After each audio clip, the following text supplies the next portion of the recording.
Hi YouTube family. Mallur విశేషాలు చూపిస్తానన్నాను కదా. Already చాలా బొమ్మలు, గిన్నెలు అవన్నీ ఉన్నాయని చూపించాను కదా. ఇక మొత్తం ఇవే పెట్టారు. మన ఇంటికి సంబంధించినవి, లేడీస్కి సంబంధించినవి, జెంట్స్కి సంబంధించినవి, కిడ్స్కి సంబంధించినవి ప్రతి ఒక్కటి ఇక్కడ ఉంది.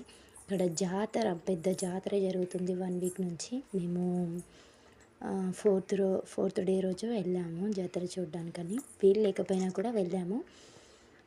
చూశారు కదా, నడుస్తుంటే ఇంకా ఇంకా ఇంకా ఉన్నాయి షాప్స్ తప్ప అసలు లేవు అనుకోవడానికి లేదు. తిరిగి మాకే విసుకొచ్చేసింది. అన్ని షాప్స్ ఉన్నాయి. ఇక్కడ ఏంటంటే ప్రతిరోజు అన్నదానం చేస్తారు. జనాలు ఉన్నా లేకపోయినా ఇక్కడ షాప్స్ పెట్టే వాళ్ళకి అందరికీ ఫ్రీగా అన్నదానం జరుగుతుంది. మేము కూడా ఫుల్గా తినేసి, ఫుల్గా ఎంజాయ్ చేసి, ఫుల్గా తిరిగేసి, ఫుల్గా కొనుక్కొని వచ్చేసాము. మా పాపకి, మేము, మా హస్బెండ్ అందరం చాలా బాగా ఎంజాయ్ చేసాము. ఫ్యామిలీతో వచ్చిన, సింగిల్గా వచ్చిన, ఇలా వచ్చిన ఫుల్ ఎంజాయ్ చేయొచ్చు ఈ టెంపుల్లో. ఇక్కడ చాలా అంటే చాలా ప్రత్యేకతలు ఉన్నాయి. ఇక్కడ నిజంగా నరసింహస్వామి స్వయంగా వెలిశాడు. చాలా ప్రత్యేకత ఉంది ఇక్కడ నరసింహస్వామికి. పిల్లలు లేని వాళ్ళకు కూడా ఖచ్చితంగా పిల్లలు కలిగిస్తారు. ఇక్కడ అంత మహిమ నరసింహస్వామికి. కాబట్టి కంపల్సరీ ఎవరైనా విజిట్ చేయాలనుకుంటే కంపల్సరీ రండి.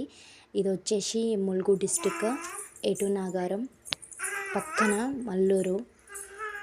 అందుకే మల్లూరు నరసింహస్వామి అంటే ఎవరైనా చెప్తారు, తెలియని వాళ్ళు ఉండరు. Please visit me. Thank you for watching.